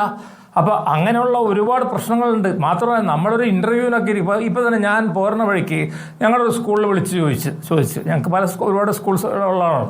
ഞാൻ വിളിച്ചു ചോദിച്ചപ്പോൾ അവർ പറഞ്ഞല്ല B+ മുകളിലുള്ളവരൊക്കെ കൊടുക്കാൻ തീരുമാനിച്ച് എന്ന് പറഞ്ഞു. അപ്പം ഞാൻ പറഞ്ഞു, അത് എന്ത് വർത്താനാണ്? B+ മുകൾക്കുള്ളവർ, പിന്നെ അതിന് താഴത്തുള്ളതൊക്കെ എല്ലാ കണക്കും അതുമ്പിൽ എന്താണ് ഇത്ര വലിയ വ്യത്യാസം ഉള്ളത്? മനസ്സിലായില്ല വ്യത്യാസം നമ്മൾ. അപ്പോൾ ഗ്രേഡ് എന്ന് പറഞ്ഞാൽ സ്ലാബുകൾ ക്രിയേറ്റ് ചെയ്യാണ്, മറ്റത് മാർക്കിൻ്റെ ബേസിസിലാണ്. ഇപ്പോൾ സ്മൃതി ഞാനും കൂടെ ഒരു പരീക്ഷയ്ക്ക് അപ്പിയർ ചെയ്ത് you get 100, I get 99, then you get the seat. ഇതല്ല, ഈ സ്ലാബ് വന്നു കഴിഞ്ഞിട്ടുണ്ടെങ്കിൽ വലിയൊരു പ്രോബ്ലം. പ്രത്യേകിച്ച് മാനേജ്മെൻറ്റ് സീറ്റുകളൊക്കെ ഉള്ളതാണല്ലോ ഇതിൽ. കമ്മ്യൂണിറ്റി സീറ്റും ഉണ്ട്, മാനേജ്മെൻറ്റ് സീറ്റും ഉണ്ട്, 20% ഒക്കെ. അപ്പോൾ അങ്ങനെയുള്ള നിലക്ക് ഈ സിസ്റ്റം എടുത്ത് കളയണം എന്ന് പറഞ്ഞതിൽ ഒരു തർക്കവുമില്ല. സിസ്റ്റത്തിൽ മാറ്റം വരുത്തണം, അങ്ങോട്ടും ഇങ്ങോട്ടും പഴിയാരിന്നിട്ട് കാര്യമില്ല എന്നുള്ളതാണ്. പിന്നെ വേറെ കാര്യം കൂടെ ഞാൻ പറഞ്ഞുതരാം. അപ്പം നമുക്ക് ഇവിടെ മലബാറിൽ വേറെ ബുദ്ധിമുട്ടുള്ളൊരു കാര്യം ഉണ്ടായിട്ടുണ്ട്. ഈ കുട്ടികളോട് നമ്മൾ അവിടെ പോയി പഠിച്ചോ ഇവിടെ പോയി പഠിച്ചോ എന്ന് പറഞ്ഞാൽ ഇപ്പം ഇതിൽ അധികം പെൺകുട്ടികളാണ്, ചെറിയ പെൺകുട്ടികളാണ്, 15 വയസ്സായ പെൺകുട്ടിയാണ്. ഇപ്പം ഇദ്ദേഹം നമ്മുടെ രക്ഷിതാവ് പറഞ്ഞ് ഞാൻ രക്ഷിതാവിന് സീറ്റ് കൊടുക്കാൻ തയ്യാറാണ്, എങ്ങനെയെങ്കിലും ഞങ്ങൾ സീറ്റ് ഞങ്ങൾ ഏതെങ്കിലും ഒരു കോളേജിൽ കൊടുക്കാം. പക്ഷെ അദ്ദേഹത്തിന് വീടിൻ്റെ അടുത്തല്ല അല്ല, അപ്പം അവിടെ ഹോസ്റ്റൽ ഫെസിലിറ്റി ഉണ്ടാവില്ല. അപ്പോൾ അപ്പോൾ നഗരങ്ങളിലൊക്കെ ഒരുപാട് സ്കൂളുകളുണ്ടാവും, ഗ്രാമമാകുമ്പോഴത്തേനും ഉണ്ടാവില്ല. അപ്പോൾ ഇങ്ങനെയൊക്കെ ഉള്ള വലിയ പ്രശ്നങ്ങളുള്ളത് കൊണ്ട് ഇത് ശരിക്കും ഇപ്പം എന്താണ് നീറ്റ് പരീക്ഷ വെള്ളത്തിൽ ചാടിയില്ല. ഇപ്പോൾ നമ്മളെല്ലാം പറഞ്ഞതല്ലേ സെൻട്രൽ ഗവൺമെൻറ്റിനെ ഏൽപ്പിക്കരുത്. സ്റ്റേറ്റ് ഗവൺമെൻറ് ഒരു പരീക്ഷ എടുത്തിട്ട് അതെടുത്തുകൊണ്ട് സെൻട്രൽ ഗവൺമെൻറ്റിനെ ഏൽപ്പിച്ച് ഇപ്പോൾ ആകെ നാശമായി. അപ്പോൾ അതേമാതിരി തന്നെ ഇതിപ്പോൾ പെട്ടെന്ന് ഉണ്ടാകുന്ന ഒരു പെട്ടെന്ന് കുറേ വിദ്യാഭ്യാസ പ്രവർത്തകർ ബുദ്ധിജീവികൾ കൂടി നമുക്ക് ഇങ്ങനെ നടത്തിക്കളയാമെന്ന്. അപ്പോൾ ആ നിലക്ക് ഇത് വളരെ അശാസ്ത്രീയമായിട്ടുള്ള സംഭവം തന്നെയാണ് നടക്കുന്നത്. മാർക്കില്ലാതെ ശരിയാവില്ല. മാർക്കില്ലാതെ ഒരു ഇൻ്റർവ്യൂവിനൊന്നും നമുക്കൊന്നും തീരുമാനിക്കാൻ പറ്റില്ല. ആ സ്ഥിതിക്കാണ്. അതുകൊണ്ട് ഞങ്ങളുടെ വ്യക്തമായിട്ടുള്ള അഭിപ്രായം ഞങ്ങൾ മന്ത്രിയെ തന്നെ അറിയിച്ചിട്ടുണ്ട്. അപ്പം നേരത്തെ പറഞ്ഞ മാതിരി 30% മാർക്ക് എല്ലാവരും അഗ്രി ചെയ്തതുകൊണ്ട് നമുക്കതിൽ വിഷമിക്കാനില്ല, അവർ പാസ്സാവും. ഒറ്റ കാര്യം കൂടെ പറഞ്ഞുതരാം. SSLC മാർക്ക് കിട്ടുന്നത് എങ്ങനെയാണെന്നറിയോ? 20 19 മാർക്ക് അങ്ങോട്ട് കൊടുക്കും കണ്ടിന്യൂസ് അസസ്മെൻറ്റിന്. പിന്നെ അതിന് പറയുന്ന മോഡറേഷൻ, പിന്നെ അപ്രോക്സിമേഷൻ, ഇങ്ങനെയൊക്കെയുള്ള കാര്യങ്ങൾ പറഞ്ഞുകൊണ്ട് 8 മാർക്കോ അല്ല 6 മാർക്കോ അങ്ങാണ്ട് മതി SLC പാസ്സാവാനായിട്ട്. അതുകൂടെ നമ്മളോട് ചിന്തിക്കേണ്ടതുണ്ട്. SLCക്ക് 6 മാർക്ക് പാസ്സായിട്ടുള്ള ഒരു കുട്ടിയാണ് നീറ്റ് പരീക്ഷ 4 തവണ പോയി എഴുതിയിട്ട് ചിലപ്പോൾ മെഡിസിന് കയറുന്നത്. അതുകൊണ്ട് സമഗ്രമായിട്ട് ഈ കാര്യം രാഷ്ട്രീയത്തിന് അതീതമായിട്ട് ഇരുന്നുകൊണ്ട്, പിന്നെ മലബാറിൻ്റെ വിഷയം വേറെയാണ്, അതെൻ്റെ ഒരു അഭിപ്രായത്തിൽ ഒരു താൽക്കാലിക വിഷയമായിരിക്കും, ഒരു 4-5 കൊല്ലം കൂടെ തുടരും എന്നുള്ളതാണ് എൻ്റെ ഒരു അഭിപ്രായം. പക്ഷേ ബാച്ചുകൾ അനുവദിക്കുന്ന കാര്യത്തിൽ ഗവൺമെൻറ് ടെമ്പററി ബാച്ച് അനുവദിക്കട്ടെ എന്നേ. കോളേജസ് ചെയ്തിട്ടുണ്ടല്ലോ. ഈ നമ്മളെ എയ്ഡഡ് കോളേജുകളിൽ 5 കൊല്ലത്തേക്ക് ഇപ്പോൾ അപ്പോയിൻമെൻ്റ് ഇല്ല, ടെമ്പററി ആയിട്ട് ആളെ അപ്പോയിൻറ്റ് വെച്ചുകൊണ്ടിരിക്കുന്നത്, ഗവൺമെൻറ് സാലറി കൊടുത്തുകൊണ്ടിരിക്കുകയാണ്. മറ്റതിൽ പ്രോബ്ലം വരുന്നത് നേരത്തെ പറഞ്ഞ ഒരു ഡിവിഷൻ ഫോളും അധ്യാപകരുടെ ജോലി നഷ്ടപ്പെടും. അതൊന്നും വേണ്ട, ടെമ്പററി ആയിട്ടുള്ള ബാച്ച് അനുവദിക്കട്ടെ. പിന്നെ ഒരു കാര്യം കൂടെ പറഞ്ഞാൽ അവസാനിപ്പിക്കുക, ഇത് അശാസ്ത്രീയമായിട്ടുള്ള പരിപാടിയാണ്. 65 കുട്ടികൾ പഠിക്കേണ്ടത് ഞങ്ങളുടെ ഓരോ സ്കൂളിൽ ഒരു ക്ലാസ് റൂമിൽ, അത് 75 കൊണ്ടുവരാമെന്ന് പറഞ്ഞത്. 75 കുട്ടികൾ എങ്ങനെ ഇരുന്ന് പഠിക്കും? +2 അവർ പറയുന്ന 600 സ്ക്വയർ മീറ്റർ ഉണ്ട് ഒരു ക്ലാസ് റൂം, അപ്പോൾ അതിൻ്റെ ഉള്ളിൽ ഇരിക്കാന്നാണ്. പക്ഷെ അതൊന്നും ശരിയല്ല. അത് ലാബറട്ടറി ഫെസിലിറ്റീസിനെ ബാധിക്കും, മറ്റുള്ള ലൈബ്രറി ഫെസിലിറ്റീസിനെ ബാധിക്കും. അപ്പോൾ ഏതായാലും ഇതിനെ പറ്റിയിട്ട് നമ്മൾ പറയുക, ഒരു സമവായം ഇവിടെ LDF-ഉം UDF-ഉം ഉണ്ടായിക്കൊണ്ട് ഒരു തീരുമാനത്തിലെത്തണം എന്നാണ് എൻ്റെ അഭിപ്രായം. ശരി, മുഹമ്മദ് ഷമാസ്, ഇപ്പോൾ നേരത്തെ SFI പ്രതിനിധി മുഹമ്മദ് സാദിഖ് പറഞ്ഞതിന് താങ്കൾക്ക് മറുപടി നൽകാം. ഇത് UDF-ന്റെ കാലത്തും കണക്കുകളുണ്ട്. ഇത്തവണ ആ കണക്ക് അല്പം ഉയർന്നിട്ടുണ്ടാകാം, ഓരോ വർഷം ആ രൂപത്തിൽ മാറുമായിരിക്കും. അപ്പോൾ അന്നൊന്നും കാണാത്ത സമരത്തിലേക്ക് നിങ്ങളിപ്പോൾ കടക്കുന്നത് കൃത്യമായ രാഷ്ട്രീയം മാത്രമാണ് എന്നാണ് അദ്ദേഹം പറയുന്നത്. സ്മൃതി, കൃത്യമായി ഈ വിഷയത്തിലൊക്കെ മറുപടി ഉണ്ട്. അതിനു മുമ്പ് നമ്മൾ വിദ്യാഭ്യാസ മേഖലയെ സംബന്ധിച്ചും ആരോഗ്യ മേഖലയെ സംബന്ധിച്ചും ഒക്കെ വലിയ അഭിമാനം കൊള്ളുന്ന ആളുകളാണ് കേരളത്തിലുള്ള ആളുകൾ. അതിപ്പോൾ ഇടതുപക്ഷ ഗവൺമെൻറ്റിനെ സംബന്ധിച്ച് വലിയ രീതിയിൽ അതിനെ സംബന്ധിച്ച് മേന്നടിക്കുന്ന ആളുകളുമാണ്. ഇപ്പോൾ ആ ഒരു സാഹചര്യത്തിലാണ് ഇവിടുത്തെ അടിസ്ഥാന വിദ്യാഭ്യാസത്തിൻ്റെ ഏറ്റവും അടിസ്ഥാന യോഗ്യതയായി പല വിഷയത്തിലും ഡിഗ്രി കടന്നു വരുന്ന ഒരു കാലഘട്ടത്തിലാണ് നമ്മളിപ്പോൾ +1-നും +2-നും പഠനം പൂർത്തീകരിക്കാൻ കഴിയാതെ, +1 സീറ്റില്ലാതെ ഒക്കെ ദയനീയമായൊരു സാഹചര്യം ചർച്ച ചെയ്യുന്ന ഒരു നിലയിലുള്ളത്. ആ ഗൗരവമായ സാഹചര്യം നിലനിൽക്കുന്നു ഇപ്പോഴും. പിന്നെ SFIയുടെ പ്രതിനിധി പറഞ്ഞ വിഷയം, ഇവിടെ UDF ഗവൺമെൻറ്റിൻ്റെ കാലത്ത് സമാനമായ സംഭവം ഉണ്ടെന്നൊക്കെ പറഞ്ഞ് അദ്ദേഹം കുറേ കണക്കൊക്കെ നിരത്തി.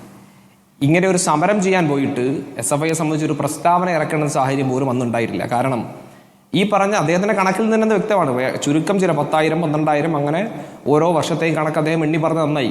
കേവലം ഒരു മാർജിനൽ ഇൻക്രീസിലൂടെ 5-10% സീറ്റുകൾ വർദ്ധിപ്പിച്ചാൽ പരിഹരിക്കാൻ കഴിയുന്ന ഒരു വിഷയമായിരുന്നു അന്ന്. ഇന്ന് അങ്ങനെയല്ല. ഇന്ന് ഈ പറഞ്ഞ 20% സീറ്റ് വർധനയും അതിന് പുറമെ എയ്ഡഡ് സ്ഥാപനങ്ങൾക്ക് 10% ആവശ്യപ്പെട്ടാൽ അതും, അതിന് പുറമെ നേരത്തെ 2022-ലും 2023-ലും ഒക്കെ അധികമായി അനുവദിച്ച താൽക്കാലിക ബാച്ചുകളെല്ലാം നിലനിർത്തിക്കൊണ്ട് നിൽക്കെ തന്നെ 41,000-ലധികം വിദ്യാർത്ഥികൾ പുറത്തു പോകുന്ന സാഹചര്യം ഉണ്ടാകുമ്പോഴാണ് വിഷയത്തിൻ്റെ ഗൗരവം വർദ്ധിക്കുന്നത്. അപ്പോഴാണ് തുടക്കം മുതൽ തന്നെ അത് ചൂണ്ടിക്കാണിക്കേണ്ടി വരുന്നത്, സമരരംഗത്തേക്ക് ഇറങ്ങേണ്ടി വരുന്നത്. ഇവിടെ കൊടിയും വടിയെടുത്ത് രംഗത്തിറങ്ങുന്നൊക്കെ പറഞ്ഞ് ഒരു സമരത്തെയും അതിൻ്റെ പ്രതിഷേധത്തെയും പരിഹസിച്ചല്ലോ. ഒരു വിദ്യാർത്ഥി സംഘടന നേതാവിൻ്റെ ഭാഗത്താണ് ഉണ്ടായത്. ഇവിടെ കൊടിയും വടിയും എടുത്ത് ഈ പറഞ്ഞ ഏതൊക്കെ രീതിയിൽ പ്രതിഷേധങ്ങൾ നടത്തണോ അങ്ങനെയൊക്കെ നടത്തി സർക്കാരുകൾക്കെതിരായിട്ടുള്ള പ്രതിഷേധങ്ങൾ ഉയർത്തി വിദ്യാർത്ഥികളുടെ താല്പര്യങ്ങൾ സംരക്ഷിച്ച് വിദ്യാർത്ഥികളുടെ ആവശ്യങ്ങൾ ഉയർത്തി തന്നെയാണ് ഞങ്ങളൊക്കെ മുന്നോട്ട് പോയിട്ടുള്ളത്. അതിൽ കൂടെ തന്നെയാണ് ഇന്ന് വിദ്യാർത്ഥികൾ അനുഭവിക്കുന്ന പല അവകാശങ്ങളും എല്ലാം നേടിയെടുത്തിട്ടുമുള്ളത്. അതുകൊണ്ട് ഇതേതെങ്കിലും തരത്തിൽ ഇല്ലാതാകുമ്പോൾ ഞങ്ങൾക്ക് പ്രയാസമുണ്ട്. വിദ്യാഭ്യാസ അവകാശ നിയമം ഉൾപ്പെടെ ഈ രാജ്യത്ത് കൊണ്ടുവന്ന പാർട്ടിയുടെയും സംഘടനയുടെയൊക്കെ ഭാഗമായി നിൽക്കുമ്പോൾ അത് ഏതെങ്കിലും തരത്തിൽ ഇല്ലാതായി പോകുമ്പോൾ ഞങ്ങൾക്ക് പ്രയാസമുണ്ടാവും, ഞങ്ങൾക്ക് പ്രതിഷേധം ഉണ്ടാവും, ഞങ്ങൾക്ക് സമരം ഉണ്ടാവും.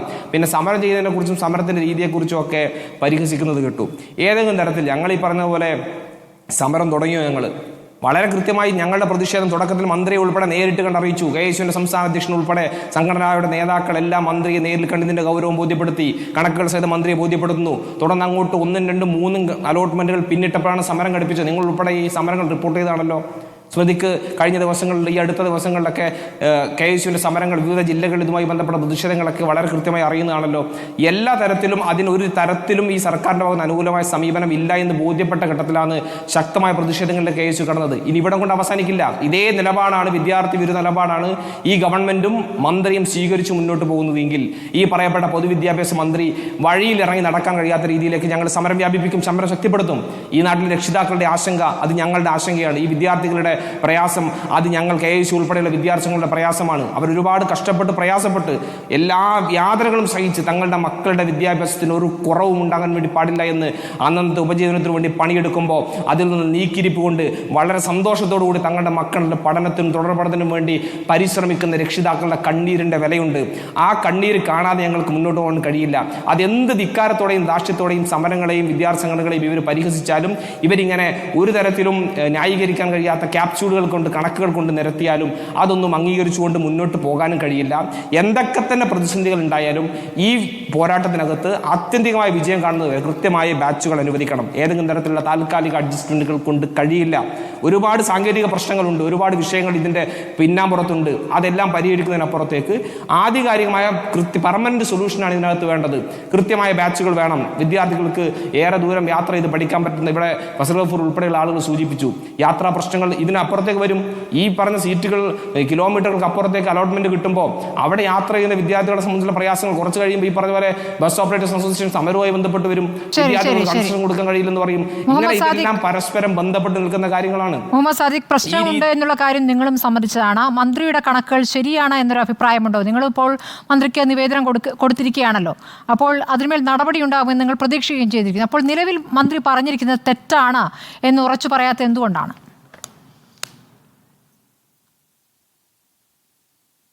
സ്മൃതി ചോദിച്ച ചോദ്യത്തിന് ഉത്തരത്തിലേക്ക് ഞാൻ വരാം. അതിനു മുമ്പ് നേരത്തെ താങ്കൾ ചെയ്ത രീതി, ഫ്രട്ടേണിറ്റി എന്ന് പറയുന്ന ഒരു വിദ്യാർത്ഥി സംഘടന, അത് കേരളത്തിലെ ക്യാമ്പസുകളിലൊന്നും അത്ര കേട്ട് പരിചയമില്ലാത്തൊരു സംഘടനയാണ്.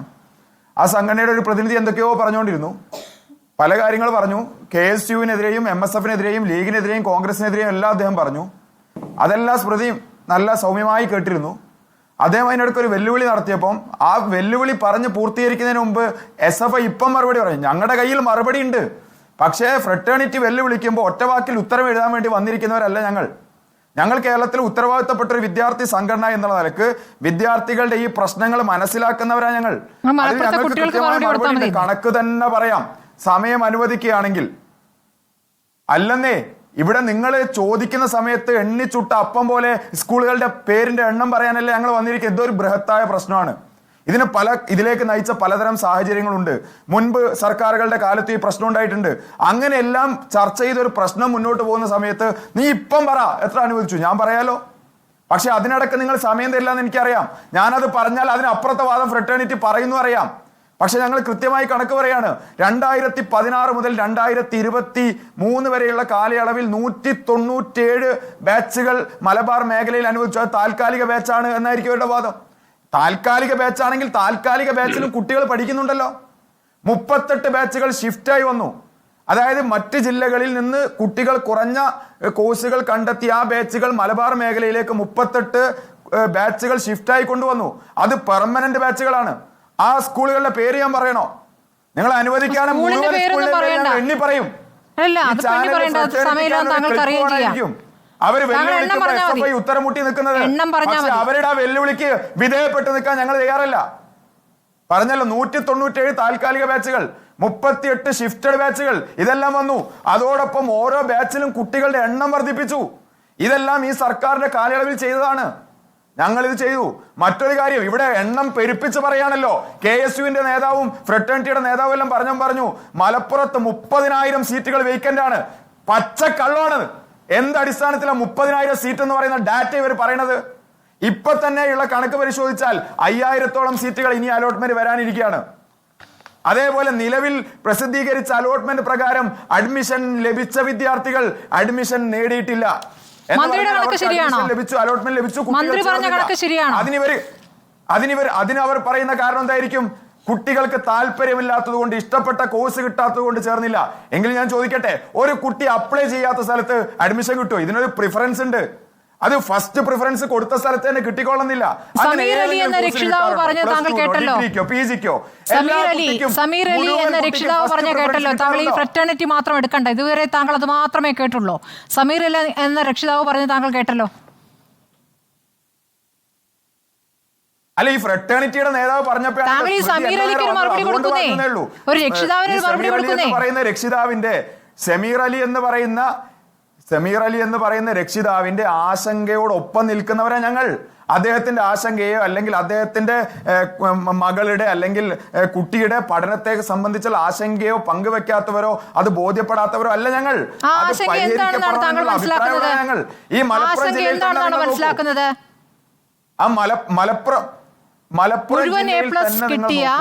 നല്ല മാർക്കുള്ള വിദ്യാർത്ഥികളും ഇപ്പോൾ പ്രവേശനം കിട്ടാതെ പുറത്തു നിൽക്കുന്നു. തേർഡ് അലോട്ട്മെന്റ് കഴിഞ്ഞിട്ടും പുറത്തു നിൽക്കുന്നു. അതല്ലേ യാഥാർത്ഥ്യം? അല്ലേ? SFIയെ സംബന്ധിച്ചിടത്തോളം ഈ ഘട്ടത്തിൽ വരാനിരിക്കുന്ന അലോട്ട്മെന്റോടുകൂടി കുട്ടികൾക്കെല്ലാം പൂർണ്ണമായും ഫുൾ A+ നേടിയ കുട്ടികൾക്കെല്ലാം അഡ്മിഷൻ കിട്ടുമെന്നുള്ള ശുഭാപ്തി വിശ്വാസമുണ്ട്. നിലയിലേക്ക് വളർത്തിയ ഇടതുപക്ഷ സർക്കാരിൽ ഞങ്ങൾക്ക് പ്രതീക്ഷയുണ്ട്. ശരിവെക്കൂ, 2954 സീറ്റ് എന്നുള്ളതാണ് മന്ത്രി പറയുന്ന അത്രയും ഷോർട്ടേജേ ഉള്ളൂ എന്ന്. അതാണോ SFI കരുതുന്നത്? മന്ത്രി പറയുന്ന കണക്ക് നിങ്ങൾ മന്ത്രിയോടോ സർക്കാരിനോടോ ചോദിക്കണം. നിങ്ങൾ SFI ചർച്ചയ്ക്ക് വിളിച്ചാൽ SFIയുടെ അഭിപ്രായം ഞങ്ങൾ പറയുന്നത്. SFIയുടെ അഭിപ്രായം സർക്കാരിന്റെ അഭിപ്രായമല്ലേ എന്ന് മാത്രം പറഞ്ഞാൽ മതി. വിദ്യാർത്ഥി സംഘടനയുടെ ഈ വിഷയത്തിലുള്ള അഭിപ്രായം ഞങ്ങൾ പറയുന്നത്. നിങ്ങളുടെ അഭിപ്രായം വ്യത്യസ്തമാണോ എന്ന് മാത്രം പറയൂ. അഭിപ്രായം ഈ നിലവിലുള്ള സീറ്റുകളിലുള്ള അപര്യാപ്തത പരിഹരിക്കപ്പെടണം. ആ അപര്യാപ്തത പരിഹരിക്കപ്പെടണം എന്നാണ് SFIയുടെ അഭിപ്രായം. താങ്കൾ UDF കാലത്ത് മുതൽ കണക്കുകൾ പറഞ്ഞല്ലോ. അപ്പോൾ ഈ കണക്ക് ശരിയാണോ അല്ലേ എന്ന് പറയാൻ പറ്റാത്ത എന്താണ്? ഈ അപര്യാപ്തത എന്ന് പറയുന്നത് 2954 സീറ്റാണോ? അതാണെങ്കിൽ അടുത്ത അലോട്ട്മെന്റിൽ അത് പരിഹരിക്കുമെന്നാണ് മന്ത്രി പറയുന്നത്. ആ കണക്കാണോ? ആ കണക്ക് ശരിയാണോ? സീറ്റിന്റെ കൃത്യമായ കണക്കിൽ ലഭ്യമായ വസ്തുതയുടെ അടിസ്ഥാനത്തിൽ എന്റെ പക്കലില്ല. കാരണം ഈ അഡ്മിഷന്റെ അടിസ്ഥാനത്തിൽ എത്ര വന്നു, എത്ര പേർ ബാക്കിയായി എന്ന് എന്റെ പക്കൽ കൃത്യമായ കണക്കില്ല. പക്ഷെ ഒരു കാര്യം ഉറപ്പാണ്, കുട്ടികൾ അഡ്മിഷൻ ലഭിച്ചിട്ട് അലോട്ട്മെന്റ് നിങ്ങളുടെ കയ്യിലുള്ള കണക്ക് എന്താണെന്ന് പറയൂ. SFIക്ക് ഒരു കണക്കുണ്ടാവില്ല, കണക്ക് പറയൂ. ഇല്ലെന്നേ സ്മൃതി, അദ്ദേഹം പറഞ്ഞല്ലോ 2011 മുതലുള്ള കണക്ക് അദ്ദേഹം എടുത്തു. പക്ഷേ ഇത്തവണത്തെ കണക്ക് അദ്ദേഹത്തിന് എടുക്കാൻ കഴിഞ്ഞിട്ടില്ല. മുഹമ്മദ് സാദിഖ് പറയൂ. 32,000 എന്ന കണക്ക് തെറ്റാണെന്ന് താങ്കൾ പറഞ്ഞു. അപ്പോൾ താങ്കളുടെ കയ്യിലുള്ള കണക്ക്, SFIയുടെ കയ്യിലുള്ള കണക്ക്. മലപ്പുറം ജില്ലയിൽ ഇവരീ പറയുന്ന 4 അക്ക സംഖ്യ കടന്ന നിലയിലേക്കുള്ള അല്ലെങ്കിൽ പെരുപ്പിച്ച കണക്കുകളുണ്ടല്ലോ, 10,000 വ്യാജമാണ്. ആയിക്കോട്ടെ, നിങ്ങളുടെ സീറ്റുകൾ അപര്യാപ്ത നിലയിലില്ലാന്ന് നിങ്ങളുടെ കണക്ക് പറയൂ. ഞാൻ ഈ ഹയർ സെക്കൻഡറി ബോർഡിന്റെ ഡയറക്ടർ അല്ല, കൃത്യമായ എല്ലാ ഈ ആശങ്ക പരിഹരിക്കപ്പെടും എന്നുള്ള ആത്മവിശ്വാസത്തിൽ നിൽക്കുന്നു. ശരി, ആത്മവിശ്വാസം. ഈ ഘട്ടം പൂർത്തീകരിക്കട്ടെ. തേർഡ് അലോട്ട്മെന്റ് വന്നല്ലേ ഉള്ളൂ, മുഴുവൻ അലോട്ട്മെന്റ് വരട്ടെ. 2011-ലെയും 12-ലെയും കണക്ക് ഞാൻ പറഞ്ഞു, അത് കഴിഞ്ഞുപോയ പ്രോസസ്സാണ്. ഇതിൽ കുട്ടികൾ ചേർന്ന കുട്ടികളുണ്ട്, ചേരാത്ത കുട്ടികളെല്ലാം ഉണ്ട്. അടുത്ത അലോട്ട്മെന്റിൽ എത്ര കിട്ടുമെന്ന് നോക്കിയതിന് ശേഷം സംസാരിക്കാം. ഈ ഘട്ടത്തിൽ തന്നെ പൂർണ്ണമായി കണക്ക് വേണമെന്ന് വാശി പിടിക്കല്ലേ? ശരി, വാശി പിടിക്കുന്നില്ല. ഇത് മലബാറിലെ ആകെ വിദ്യാർത്ഥികളോടുള്ള SFIയുടെ പ്രതികരണമായിട്ട് തന്നെ കാണുകയാണ്. കാത്തിരിക്കൂ സമീർ അലി, നിങ്ങളും കാത്തിരിക്കൂ. മലപ്പുറത്തെയും മലബാറിലെയും വിദ്യാർത്ഥികൾക്ക് പഠിക്കാൻ അവസരം ഒരുക്കണം എന്ന അഭിപ്രായമല്ലേ ഞങ്ങൾ പറഞ്ഞത്? ഒരുക്കണ്ടെന്ന് ഞങ്ങൾ പറഞ്ഞോ? ശരി, ശ്രീ സമീർ അലി, നിങ്ങൾ ITIകൾ നോക്കൂ. ശ്രീ സമീർ അലി വേഗത്തിൽ മലപ്പുറം ജില്ലയിൽ ഒരൊറ്റ ITI ഉണ്ടായിരുന്നത്. സമീർ അവസരം, രക്ഷിതാവിനൊരു അവസരം, വളരെ വേഗത്തിൽ ഇപ്പം അഡ്മിഷൻ കിട്ടാത്ത കുട്ടികൾക്ക് എനിക്ക് അവസരം തന്നില്ല, ഒരു കാര്യത്തിന് സീറ്റ് കിട്ടുക എന്നുള്ള ഒരു കാര്യത്തിന് വേണ്ടിയിട്ടാണ് ഈ ചർച്ചയാണ് ഞാൻ മനസ്സിലാക്കുന്നത്. പക്ഷെ നിങ്ങൾ ഈ ചർച്ചയുടെ അവസാന ഭാഗവും തുടക്ക ഭാഗത്തിലൊക്കെ സംസാരിച്ചത് സീറ്റ് ഇനി കിട്ടും, ഫൈനൽ അലോട്ട്മെന്റ് വരും. എനിക്ക് ഈ ചാനൽ ചർച്ചയിൽ പങ്കെടുക്കേണ്ട ഒരു അവസ്ഥ എത്തിപ്പെട്ടത് എന്തുകൊണ്ടാണെന്നുള്ളത് നിങ്ങൾ മനസ്സിലാക്കണം. അതായത് 377 മോഡൽ എക്സാമിന് 477 മോഡൽ എക്സാമിന് 480 കിട്ടിയ കുട്ടിയുടെ രക്ഷിതാവിന് സീറ്റ് കുട്ടിക്ക് കിട്ടാത്തതിന്റെ പേരിലാണ് ഞാനിവിടെ ഇരിക്കുന്നത്. ഇനി നിങ്ങൾ 4ാമത്തെ അലോട്ട്മെന്റ് വന്നു കഴിഞ്ഞാൽ എനിക്ക് സീറ്റ് തരാൻ പോകുന്ന കോഴിക്കോട് ജില്ലയിലെ 45 കിലോമീറ്റർ ദൂരമുള്ള സ്കൂളാണെങ്കിൽ എനിക്ക് എന്ത് പ്രയോജനം അക്കാര്യത്തില്? അപ്പോ ഇതിന്റെ പരിഹാരം നിങ്ങൾ ഏത് പൊളിറ്റിക്കൽ പാർട്ടി ആണെങ്കിലും ഏത് വിദ്യാഭ്യാസ വകുപ്പിന്റെ ഏത് ഡിപ്പാർട്ട്മെന്റ് ആയാലും നിങ്ങൾ ചർച്ച ചെയ്യുമ്പോൾ പരിഗണിക്കേണ്ട ഒരു വിഷയം എന്ന് പറയുന്നത് സീറ്റുകൾ കിട്ടാത്ത കുട്ടികൾക്ക് പോകാൻ പറ്റുന്നിടത്ത് അവർക്ക് പഠിക്കാൻ പറ്റുന്ന കോഴ്സ് കൊടുക്കുക. അതിനെന്ത് സംവിധാനം, അതിനെന്ത് മാർഗം എന്ന പരിശോധിക്കേണ്ടത്. ശരി, വിദ്യാഭ്യാസ മന്ത്രിയുടെ ശ്രദ്ധയിലേക്ക് ആ വിഷയം ഞങ്ങൾ വെക്കുകയാണ്. വളരെ നന്ദി ചർച്ചയിൽ പങ്കെടുത്ത എല്ലാവർക്കും.